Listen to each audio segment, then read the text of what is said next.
What's going on, guys? My name is Quentin Particles, and today we will find out once and for all which game has the better DLC, Bloodborne or Elden Ring.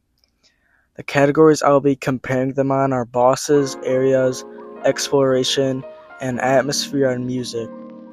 But yeah, that's really about it. I don't want to waste your time any more than I have to, so let's get started. Okay, I'm gonna start off with areas and world design, which I kind of lumped into one category because they pretty much go hand in hand. So basically this category is about, are the areas fun to play and do they connect to one another in interesting ways? Also, enemy design is tied to this category because the layout of an area could be amazing, but if the enemies suck, then the area sucks. So that's why I didn't make any enemy design its own category. Now, Elden Ring is different to Bloodborne because it's an open world game, obviously. So there are places in the world that are just big fields with enemies in them that most people just run past. The encounters aren't very meaningful, but it still has legacy dungeons, which is just regular areas in all the other Souls games. That's mostly what I'm going to be basing this off of for Elden Ring, but I'm still taking into account the open world areas, because that's how most of the legacy dungeons connect to each other. For example, you can skip right to Shadow Altus by taking a Spirit Spring. You can totally skip Castle Ensis and Lilana. But let's talk about the actual areas now. The first area in the Old Hunters is the Hunter's Nightmare. This area is honestly great. The DLC starts off super strong. It has a great layout and great enemies. The actual Old Hunter enemies are amazing. They look awesome, and they're super fun to fight too. It's so cool how they interact with the world, the way they fight the beasts. Like, I can't be the only one, but I absolutely love it when I see NPCs fighting each other in games. Like, that's just so cool, man. The first part of the level is great, the part that's Cathedral Ward, but just kind of different. It's clearly the same place from earlier in the game, but the level design is drastically changed, so it feels completely different than Cathedral Ward. The enemy encounters are different as well. It's basically a brand new area, and it's a great start to the Old Hunters. There's this part with a bunch of beasts on this staircase, but when you walk on the staircase, the two Old Hunters at the top send a flaming ball down. If you know this is coming, you can use this to your advantage and have it kill all the beasts, but if not, then you're in for the rough surprise. After this, the Hunters who sent the ball down turn around and open the door to the room where you fought Vicar Amelia earlier in the game, which actually has a new boss this time, but we'll get to that. And then this huge guy opens the door. This encounter could go one of two ways. Either the Old Hunters get absolutely destroyed by this guy, or the Hunters do significant damage to the big guy, which is the optimal outcome because, in my opinion, the Hunters are far easier than the big guy to fight.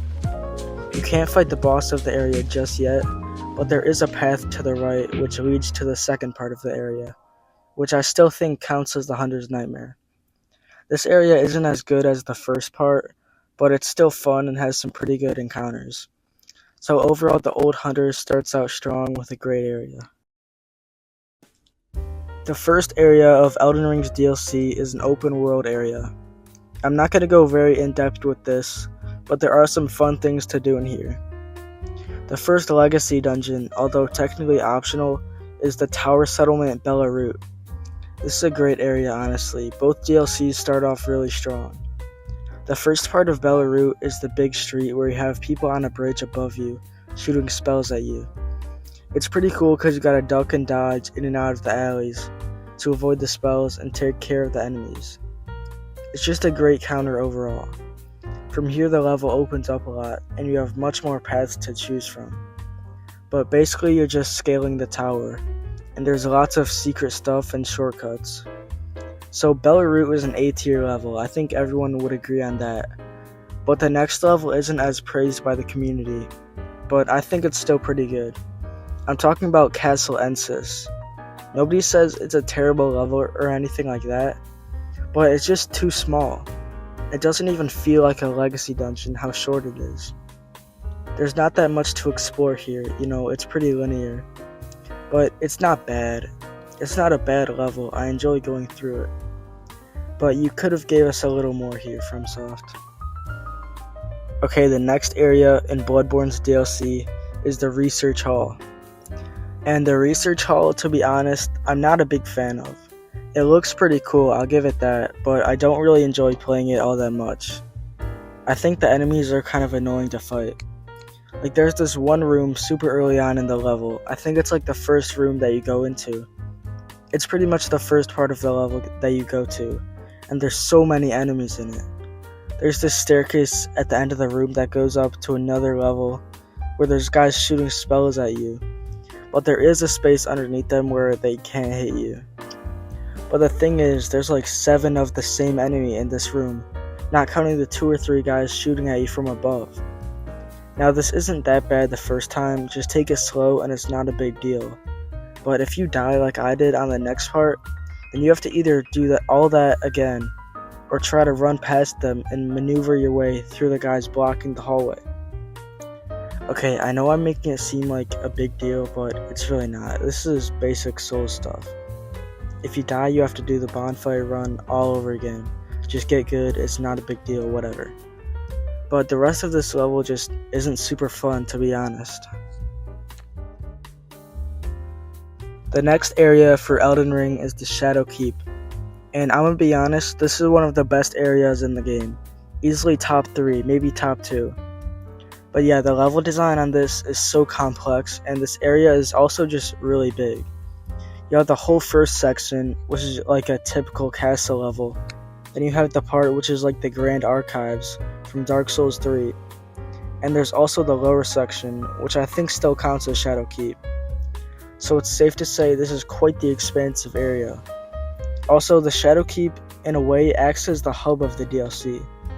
It's like the Firelink Shrine of the DLC, because almost every area in the DLC connects to the Shadow Keep, which is kinda cool. The enemies in this level are pretty cool too. They all have that fire theme, which ties into the boss of the area, Mesmer. So yeah, this is one of FromSoft's best design levels, but unfortunately I can't say the same about the rest of the DLC. That place before the Putrescent Knight is kinda mid. The Ancient Ruins, which I'm not 100% sure is a legacy dungeon, but that place low-key sucks. And Midra's Mansion is actually good, it's just a little too short. And Enir Ilim is decent, so overall the areas of Shadow of the Erdtree are pretty good. But there's one more for Bloodborne, that being the Fishing Hamlet. I'm gonna start off by saying the Fishing Hamlet is such a beautiful area, bro. I love the blue palette of this area. And also it's cool how you get there. After beating Maria, the clock moves and opens a gate to the Fishing Hamlet, which is pretty cool. There's a lore reason for why Lady Maria is protecting the Fishing Hamlet. I think it's because some hunters went and massacred it and she didn't want that to happen again or something. I don't know, I'm not a big lore guy. But yeah, the gameplay of the Fishing Hamlet is decent. There are some parts that can be really annoying, especially that godforsaken well, but overall it's pretty fun to play through this area. Levels are cool and all, but now it's time to talk about the good stuff, the bread and butter, the bosses. Both DLCs have great bosses, but which has the better lineup? Of course, Elden Ring has like 40 bosses in its DLC, so I'm not going to talk about all of them, only the main Remembrance bosses, the first of which being the Divine Beast Dancing Lion. The Lion is a pretty solid boss. I believe I had him somewhere around the middle of my ranking of the Remembrance bosses. Check that video out, by the way. Yeah, the Dancing Lion is a pretty great boss. It has its flaws, like some attacks not being telegraphed very well, and of course the camera, but it's still a really fun fight. The first boss in the Old Hunters is Ludwig. In chat, let me tell you, this boss fight has some serious sauce. The arena for this boss is nothing special really, but the good stuff is the actual fight itself, like the mechanics. In the first phase, he fights like a beast. It's nothing we haven't seen before, but it's still pretty good. I will say though, he does have some really annoying attacks in this phase that do stupid amounts of damage. But yeah, Ludwig, the first phase is pretty decent, and another thing about this boss is, he is so gross. Like, it never really hit me how messed up some stuff is in Bloodborne until I think I was watching a YouTube video about Bloodborne bosses, and I saw the phase transition cutscene for Ludwig, and I was like, wow, this game is kind of messed up. Speaking of the phase transition, it's freaking sick, bro. He takes out the Moonlight Greatsword, and then the music kicks in, and oh my gosh, it's so good, bro. And the second phase is actually really good. He attacks like a regular swordsman instead of a beast, which I prefer a lot. Speaking of good fights, the next one for Elden Ring is Rellana, Twin Moon Knight. She is such an amazing boss, bro. I died to this boss so many times, but it actually never got old or frustrating. Like, I died countless times, but not once did I get mad. Rellana is an awesome fight. It's a shame the build up to her is kind of lackluster. The level before her, Castle Ensis, which I talked about earlier, is not super amazing. And there's not even a cutscene for Rellana. Like, what the heck, FromSoft? The freaking Divine Beast Dancing Lion got a cutscene. And that boss is nowhere near as good as Rellana. So if you can't tell, I really like Rellana. So Elden Ring is off to a strong start with its bosses. But can Bloodborne keep up the aggression? The answer is yes, because the next boss in the Old Hunters is Lady Maria. Technically you could fight Lawrence before Maria, but I'm just going to talk about Maria first because I can, and I want to keep the positivity train rolling, because Lawrence is not that good. But yeah, Lady Maria is a fantastic boss fight, and pretty similar to Rellana, as they're both women with swords, and they actually share some moves too, like the one where they slash diagonally with both swords. But getting back to the actual fight, it's just really good. It's really not that mechanically complex, it's just another hunter fight. But hey, if it ain't broke, don't fix it, am I right? They already proved the formula with Gehrman and Gascoigne, and this is just another hunter type fight, and it's another banger. It's just so much fun to parry Maria, and the boss arena is actually really cool too. Also, the runback is non-existent. There's a lamp right outside the boss, which is so nice. Also, I didn't mention it for Ludwig, but the runback for that isn't bad either. Of course, there are no runbacks in Elden Ring. I don't know how it took them 15 years to realize they should put bonfires outside boss doors, but at least we have it now. But yeah, the older Souls games had some really bad runbacks, so it's good to see the Old Hunters doesn't have a long runback yet. And I don't think there really is one. The Lawrence one is pretty bad actually, and so is the Living Failures. But I mean, come on, it's the Living Failures. And the one for Orphan isn't too bad. So yeah, Maria is another banger boss fight for Bloodborne. Next up for Elden Ring, there's a lot of bosses you could do after Rellana. Of course, most of them you could do before Rellana. Actually, all of them you could do before Rellana because she's optional. But I don't think most players will skip Castle Ensis, so I'm just going to go with a normal progression route, which I think would lead players to Mesmer next. Of course, everyone knows about Mesmer. He's an amazing boss. Probably top 10 in the Souls series, maybe even top 5. So I'm not going to go too in depth with him, also because there's a lot more Elden Ring bosses I need to talk about. The first phase for Mesmer is pretty much perfect. The second phase isn't as hard as the first phase, but it's still a fun fight. I'm going to speed through a couple Elden Ring bosses because there are so many of them. The first one being the Shadow Tree Avatar. This boss is decent. It's pretty easy, but that doesn't always mean bad. It's fun to hit it in its big sunflower head. That being said, it doesn't do anything crazy, so it's kind of a mid-boss, especially considering it has a remembrance. The arena is pretty cool though. Next is Commander Gaius. Yeah, this boss, like I said in my boss ranking video, this is not a bad boss. Holy shit, I just said boss 3 times in a row. Except for the charge tag, that sucks. But I was watching Magic Cat's community ranking of all the Remembrance bosses, and he described this boss pretty well. It's not bad, but other bosses do everything it tries to do better. Base game Radahn does gravity magic better, and the Tree Sentinel and Loretta do horseback bosses better. So yeah, Gaius is not a bad boss, just overshadowed by better ones.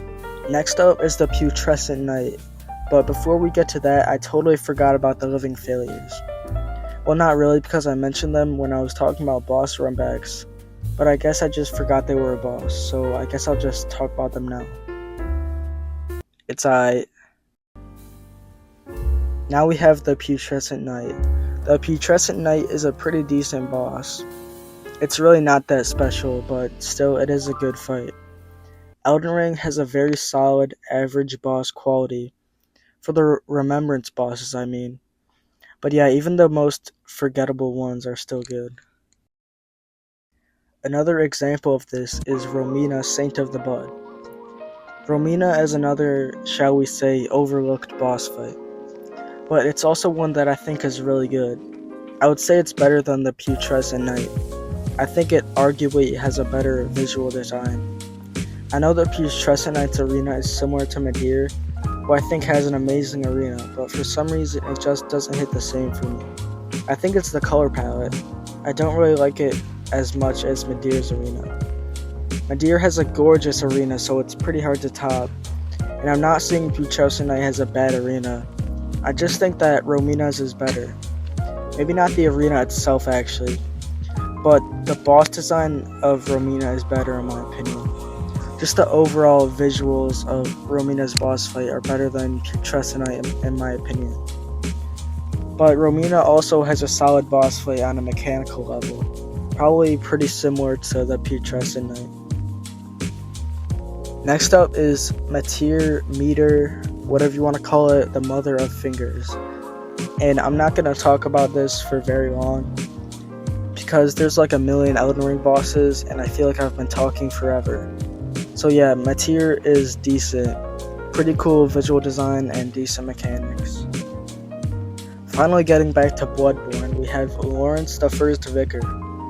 This is kind of just a reskin of the Cleric Beast, but the second phase is different. The second phase is kind of annoying because he kind of just spams.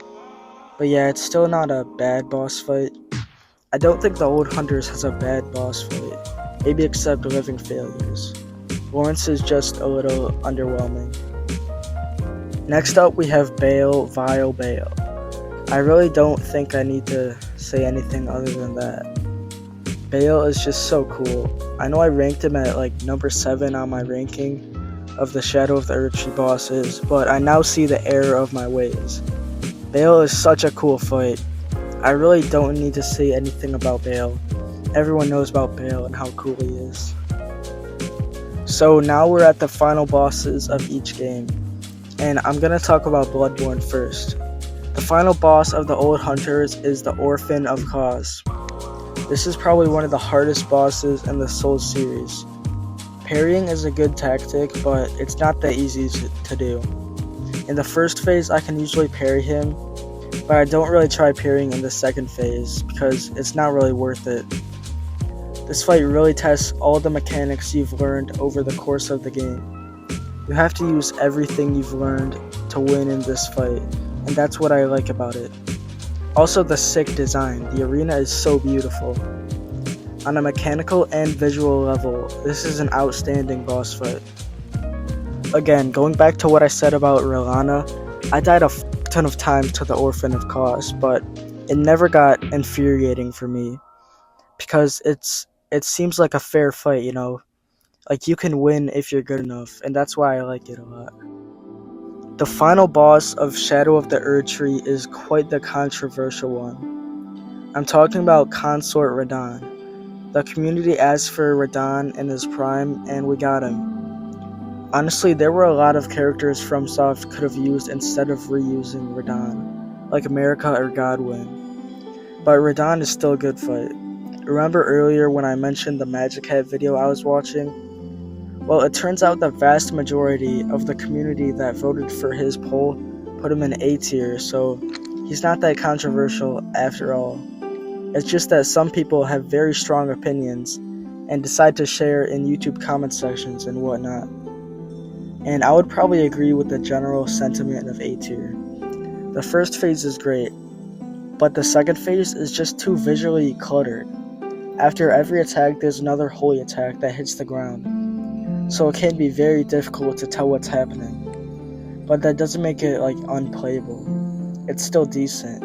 Maybe a little infuriating sometimes, but not bad. So that's all the bosses. Time to talk about exploration. Obviously, Elden Ring's DLC has more stuff to explore, but it's more about quality over quantity. I'm gonna be honest, the exploration isn't that good in the old hunters. That doesn't mean I don't like the DLC, it's just pretty linear. Lawrence is an optional hidden boss, but like I said, it's kinda mid. All the good bosses are on the main path, and there isn't that much meaningful stuff that's not on that path. Now for Elden Ring, this is the opposite. The majority of the bosses in Shadow of the Erdtree are not on the main path. If you think about it, all you have to do to beat Radahn is either fight R'Lana or go around Castle Ensis and go straight to Mesmer, then beat Romina in the ancient ruins, and then go to Enir Elin. Almost all of the DLC is optional, and most of it is found on hidden paths, so Shadow of the Erdtree really rewards exploration. The next category is atmosphere. What I mean by this is how it feels to play each DLC, like the mood each DLC brings. The Hunter's Nightmare is kinda cool because you're in this place where blood-drunk hunters are trapped. But the next area, the Research Hall, is just like this indoor building, but the staircases are kinda cool. Also, this area kinda reminds me of Oni's sword base from Halo Reach with a tall ceiling. But the next area, the Fishing Hamlet, is so cool. I love the way it looks, the lighting, and that blue color palette is so nice. But now for Elden Ring. Elden Ring has a ton of areas that all look and feel totally different. From the creepy abyssal woods to the jagged peak, Elden Ring has so many areas with great atmosphere, so it clearly takes the win on this one. For music, both DLCs have some great tracks like Ludwig the Holy Blade and Divine Beast Dancing Lion. So in conclusion, which one is better? Well, The Old Hunters provides a fast, fine-tuned experience that's action-packed all the way through. Shadow of the Erdtree is a much longer, drawn-out experience that maybe has some lower points along the way, but still has incredibly high highs. It really depends which you prefer, the perfectly crafted DLC of The Old Hunters, or the vast world and huge adventure of Shadow of the Erdtree. It depends which type of gameplay you prefer. Now I'm playing. Shadow of the Erdtree is better. You came to see which one was better, so I'm not going to give you this BS about it depends what you like more. In my opinion, Shadow of the Erdtree is better. Of course, The Old Hunters is still great, and I could totally see why someone would like it more than Shadow of the Erdtree. But you watched all the way to the end, so I'm going to give you my opinion, which I think Elden Ring's DLC is better. So yeah, thank you very much for watching, and I'll see you in the next one.